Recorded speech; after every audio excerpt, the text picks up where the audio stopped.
So now, let's talk about the Philippines and United Kingdom economic diplomacy.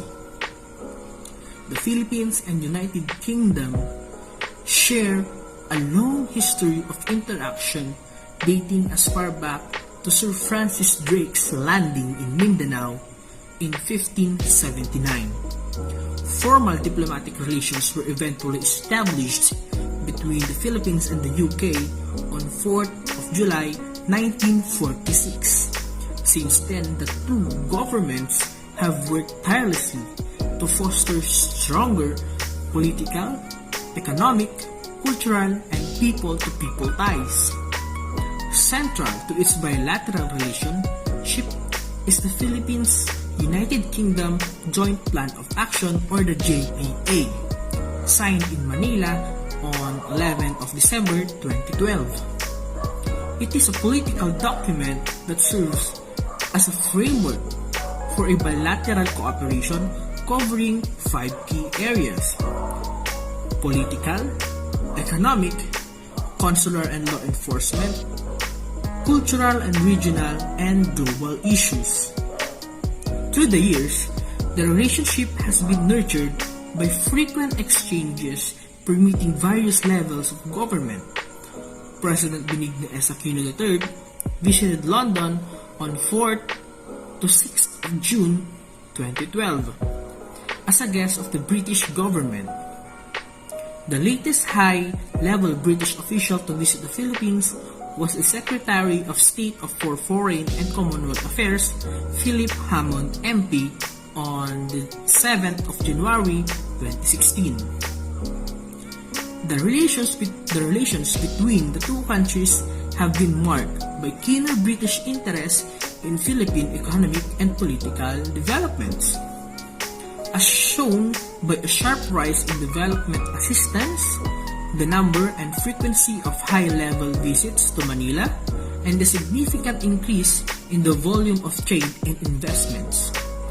Britain is currently the largest European investors in the Philippines and likewise the biggest tourism market in the continent, with roughly 180,000 visitors in the first half of 2018 alone.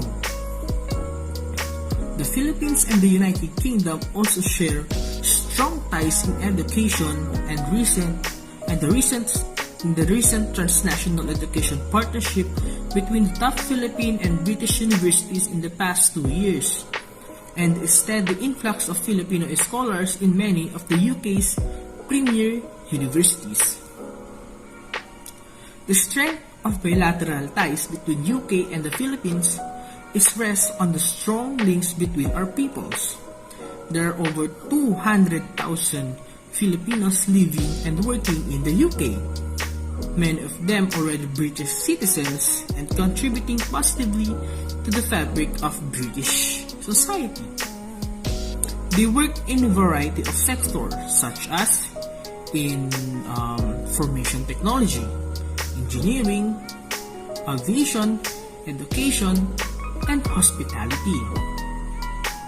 Most notably, the UK has been relying on the professional expertise of over 14,000 healthcare workers in the National Health Service, bringing their high level of professional qualification and strong caring skills to fill critical gaps in the delivery of healthcare services.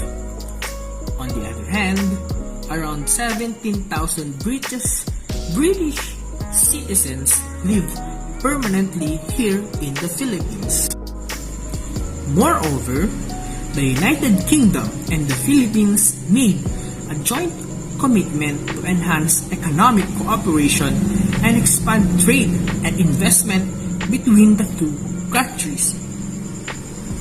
As the 7th annual UK-Philippines high-level talks took place in London, UK Prime Minister's trade envoy to the Philippines and ASEAN Richard Graham and the Philippines Department of Foreign Affairs Undersecretary Enrique Manalo co-chaired the trade and investment dialogue during the high-level meetings on 4th of December 2017.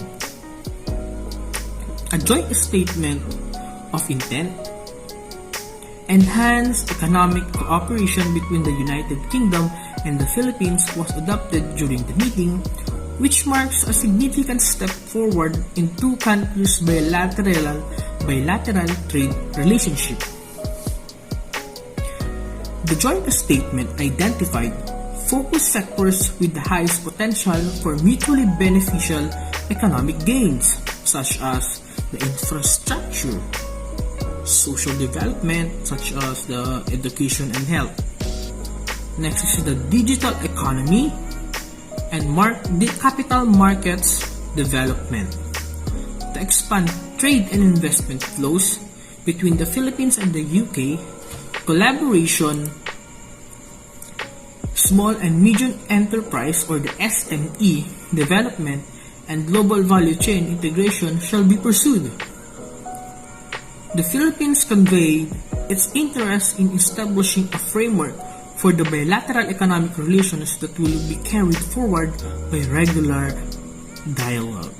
In pursuit of closer collaboration and aligned economic agenda, the two countries agreed to take steps in establishing a bilateral economic development work program and partake in biannual discussions between Her Majesty's Ambassador to the Philippines and high-level economic officials of the Philippines led by the Department of Trade and Industry. The UK is among the top investors in the Philippines and leads the Europe in investments in the country. For the first quarter of 2017, it ranked third for investment approvals as reported by the Philippine Investment Promotion Agencies. On the trade side, the UK ranks 19th among the country's trade partners. So, now we have the ideas and knowledge about the economic diplomacies, economic agreement and ties between the UK and the Philippines. And I hope you learned something on this video.